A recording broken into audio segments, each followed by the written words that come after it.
You don't hear that money? Used tires, man. Tire repair is so fucking much money in that industry. You don't hear that money? I don't understand how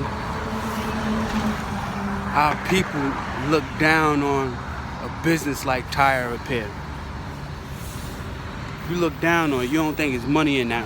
Why you think that? Like, why you so ignorant like that? You so programmed. Black people do not want to get into tire repair that they think is small, because all they want to do is look at entertainment, the only way to make big money. Like tire repair, you don't make big money in tire repair.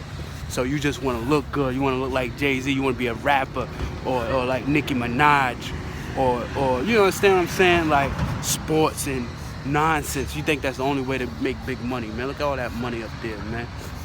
You understand? But it's black people pulling into these tire repair shops, giving away the money and think there's no money in that. How injustice is that?